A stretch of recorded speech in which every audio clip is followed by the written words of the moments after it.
Welcome to another CEO Wisdom podcast. We have Deborah Rue with us today. She is CEO at Rue Global Impact and Billion Strong. We're going to talk about inclusion and diversity today. And this podcast is brought to you by my podcasting agency. If you want to start scale, be invited to podcasts like this one, or even find sponsors for your pod. So I do believe that podcast is one of the best growth mechanism there exists in 2023. It's going to continue being that way in the next 5 to 10 years, even with AI and all of these systems. So podpire.com if you need help starting or scaling your podcast. Deborah, welcome to the podcast. Can you tell me a bit more about yourself and about the organizations you run? Yes. And Charles, thank you so much for your work. And I agree with you. I think podcasting is a really good way to elevate your voice and really engage with audiences. So I have been doing mine for over 10 years. So I also will say it really helps to get some help with it too, because there's a lot of moving parts. It gets pretty hairy if you don't get some help. So, but thank you so much. So my name is Deborah Rue, and I'm the founder and CEO of Rue Global Impact. And Rue Global Impact, we're a think tank for disability inclusion.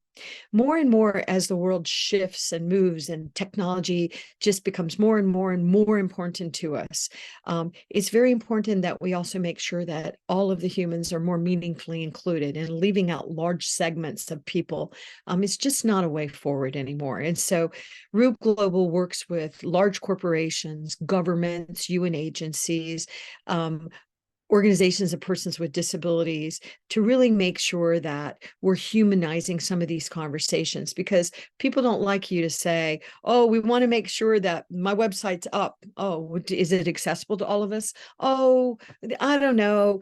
People find it's one more step they have to take. But in reality, not only is it good for humans, for you to make sure everything's accessible you're putting out, but it's also really good for the technology and the algorithms and stuff. For example, if you are putting captionings out, you will get a better SEO rating on your website or on your podcast, for example. So, and then my other organization, I would just say Rue Global Impact is a social enterprise, a for-profit social enterprise. And I was very deliberate about that, because for-profits also can be used for great social change. And then I have a nonprofit called billion-strong.org. And that is an effort to bring together the 1.3 to 1.7 billion people with lived experiences with disabilities together with pride, to talk about our lived experiences with identity.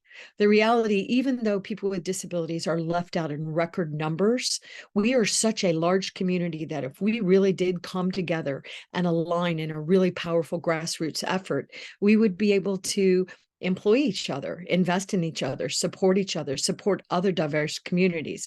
So it goes back still to the saying, we're stronger together. So my hashtag for billion-strong is we are billion strong, because it's really time for us to make sure that technology and communications works even better for more human beings.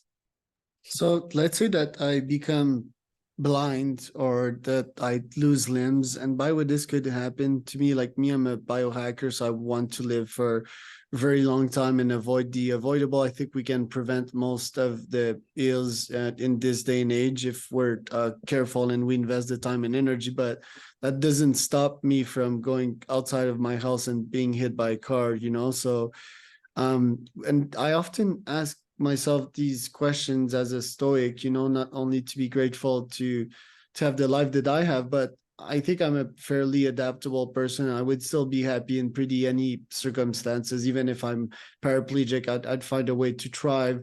What would be my options then to continue running my businesses, at least if something's like that happens? Like, what softwares are there for the blind? Maybe we can start with the blind and then also go after other scenarios. Yes. And I just want to say, I love the way you asked that question.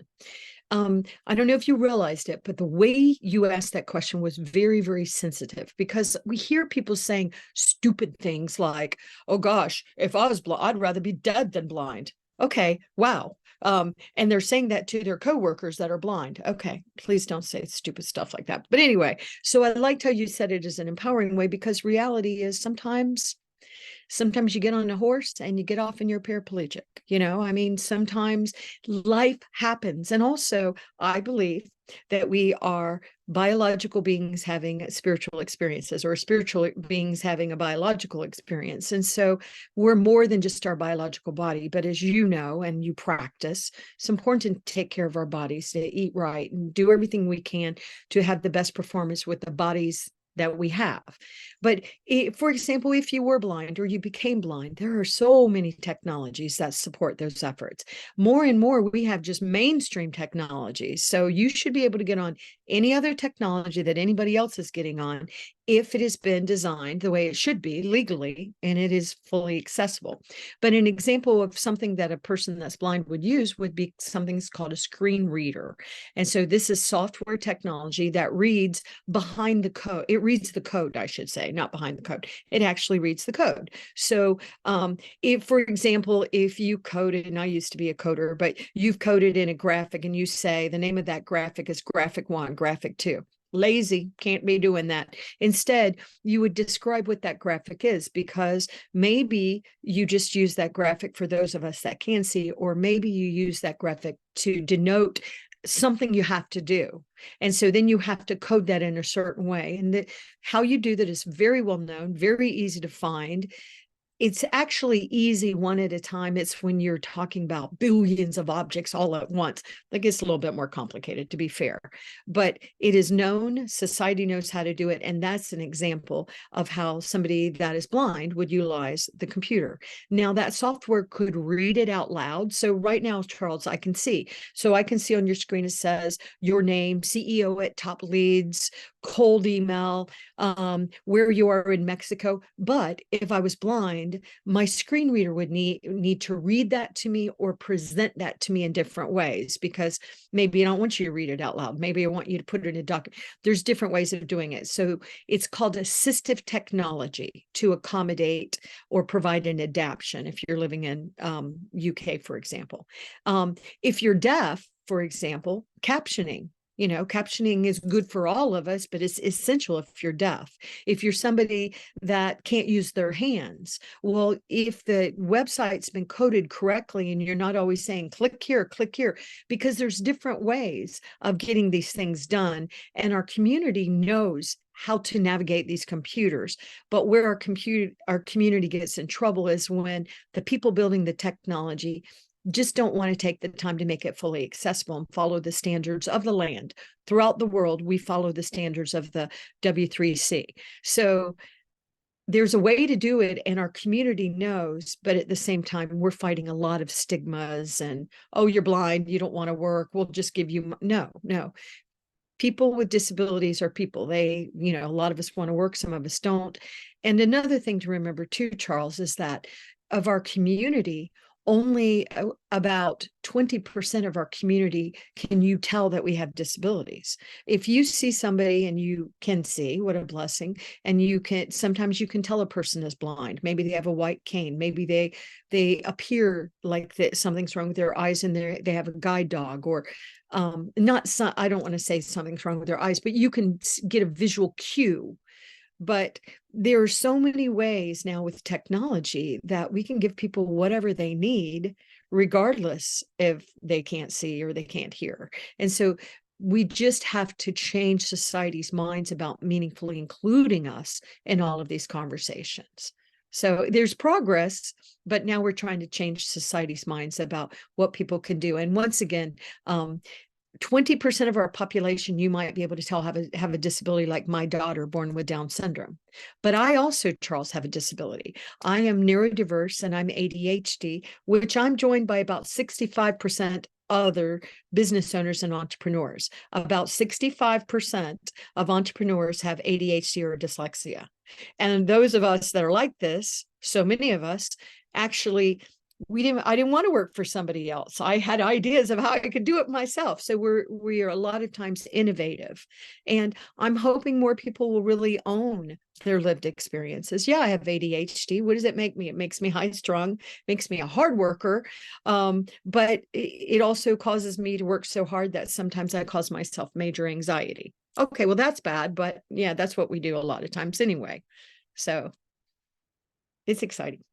Yeah, ADHD, I mean, once you control it, it's like more superpower than I agree. disability. I couldn't say the same with well, I mean, blindness would also give me other stronger superpower. I think I'd become even more cerebral Right. than I already am. But yeah, I mean, eyes are quite important sources of data in this world. Question for you. We started the podcast talking about the recent event in Israel and Palestine. So um why are people so separated nowadays? Because adversity and having a debate is a good way to grow neurons, because it's like there's serotonin involved in there, and it's fun to talk about diverse opinions and point of views, and sometimes have a fight, as humans are kind of wired for that. So what do you see in today's world, and do you see that as a problem to be willing to take one side and fight the other? Well, in the first place, I don't think humans need to take sides against each other anymore. I also believe that that is the old way of doing things. That's the death culture that we've all been living in for so long, fighting and, oh yeah, you threw bombs at me. Well, watch me, I'm gonna wipe you. I don't really think that's the way forward. And I think we as human beings need to evolve. And so I believe, and this is the only thing I can believe to be able to get up out of the bed and keep going. I believe that we have been having these problems for thousands of years, and we've been trying to solve them. We've been trying to solve them with violence. We've been trying to solve them with diplomacy.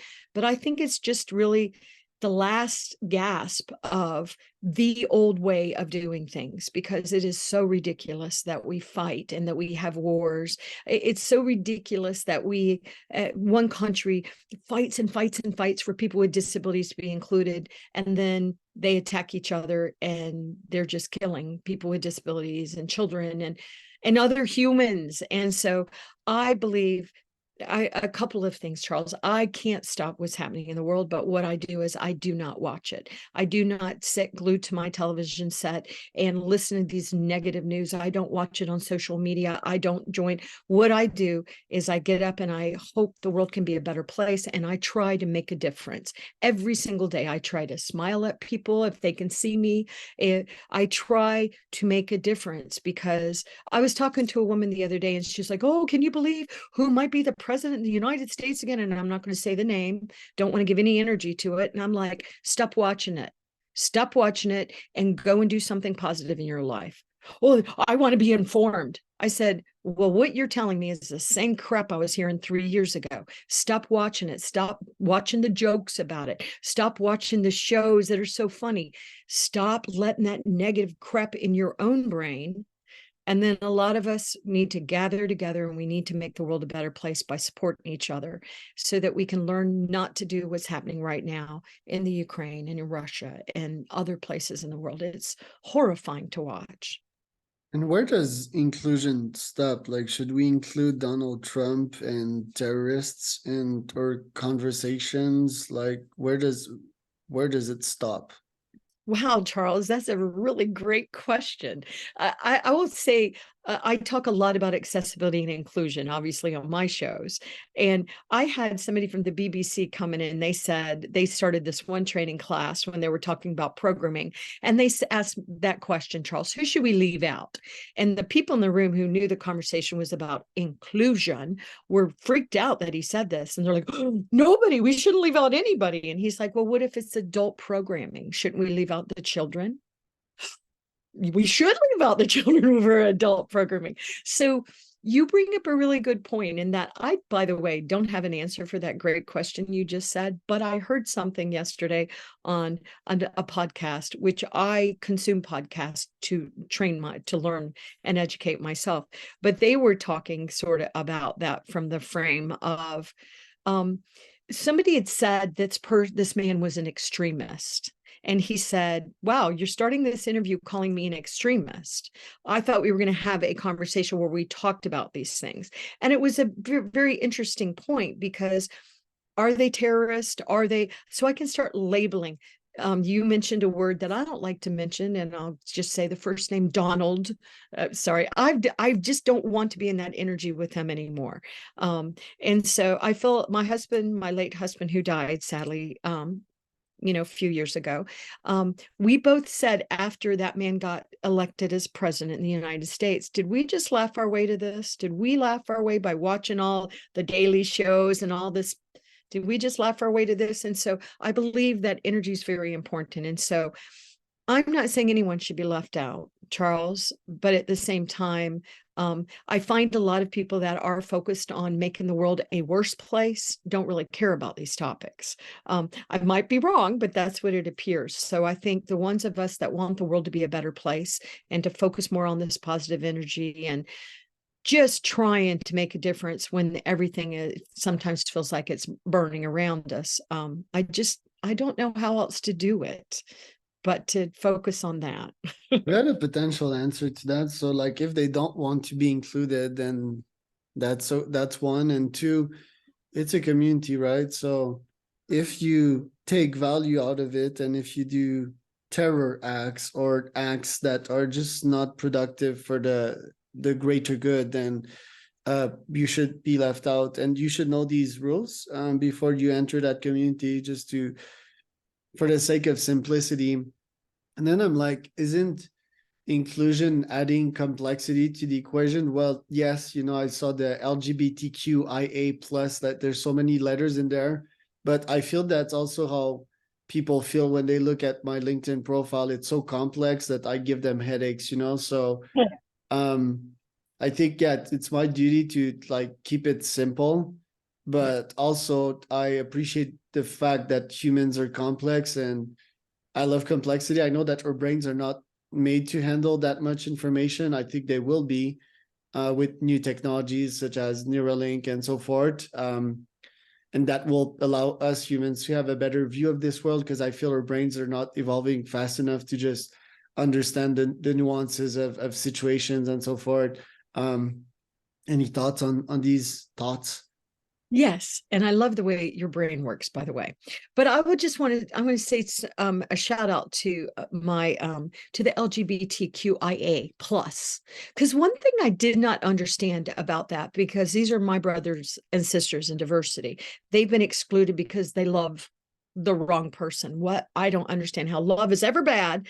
But anyway, one thing that I didn't understand about all the letters they were using was that these were the letters that have been used to hurt them, to kill them. These are the words that are used to hurt them. And so they said, no, we're taking our words back. So that's why they have so many letters. Lesbian, gay, these words have been used to hurt people because they love the wrong people. It's so absolutely ridiculous. And we're still killing people that are gay in countries. There are some countries that if you are gay, you will be killed, especially if you're a man. Especially if you're a man. Women, we can get away with it. Men, we're going to kill you because you're gay. So one thing we did when I started billion-strong.org is make sure we started including the LGBTQI plus community and other diverse groups, because I think that's another opportunity we have, coming together those diverse groups to support each other. And then, humans, like you said, are very complicated. So the more we come together and we try to like, people shouldn't just criticize that you've got too many words on your LinkedIn. They should try to understand who you are, Charles, and what are you trying to do, and why are you using those words and those letters and those hashtags instead of criticizing each other. But yeah. The last guy that I had on the pod, so right before you, his name is Ippolito Mubiru, and he's Maybe you know him. He runs a diversity and inclusion organization in Uganda. Oh, And fun. in Uganda, so it's like, yeah, in Africa, Oh, right, where it's still very early. And yeah, he was telling me these stories of people being ostracized from their villages and so forth. So yeah, still a lot of work to be done there. Um, Still a lot of false beliefs, because oh yeah. if you ostracize someone from your village, what are the economic impacts of that? You're already struggling, and most humans in the small village are strongly valued, just for the fact that they're there. They help the economy go round, and they can help and so forth. So yeah, that definitely needs to be improved. Again, I see this as, the human brain still being in its early phase and more in its animalistic fight or flight reaction, Right. really instinctive level, while we need to evolve and try and experiment new things. So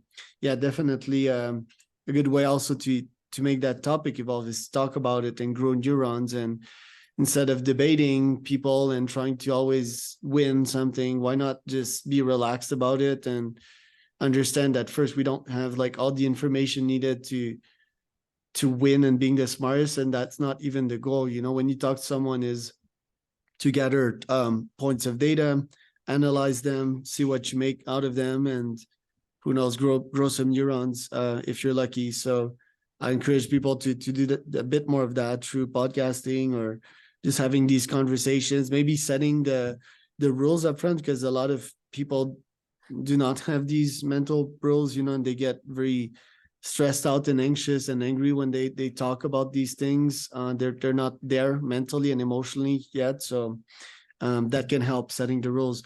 We're already on time, and I'm late to my next call. Where can people find out more about you, Deborah?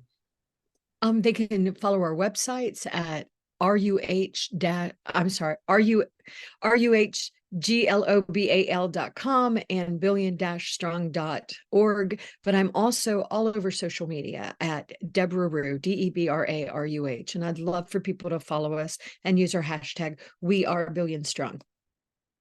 Love that. Thank you so much.